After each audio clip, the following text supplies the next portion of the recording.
mangai katon tharla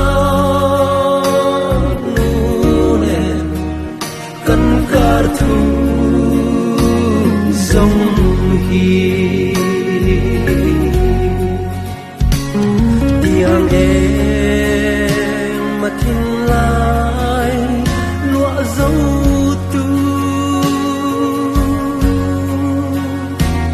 tiếng em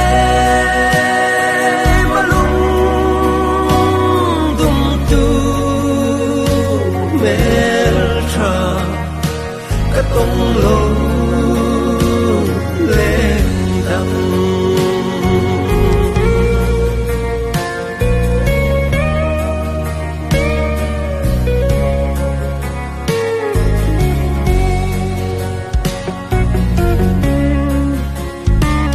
tuần thơ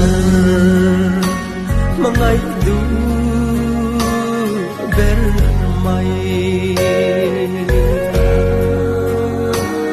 run hun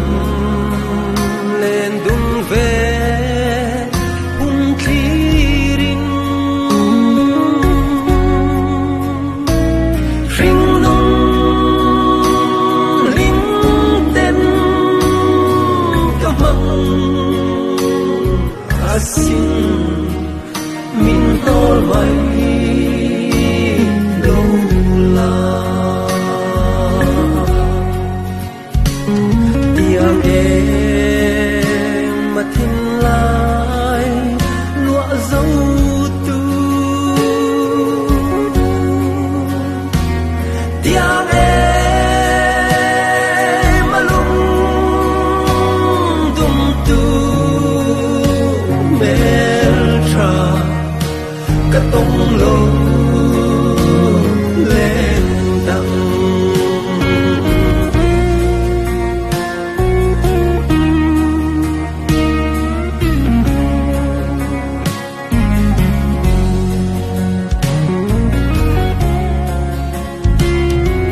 mà ngày đi cái tôn về hiền kata anun lo mang ve se su tin dam su ata tin kapat san lo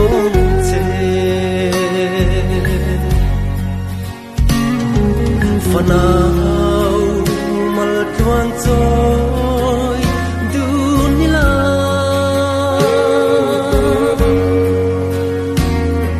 Suting kung tua ata in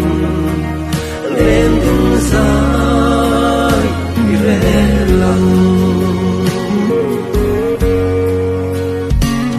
tiếng em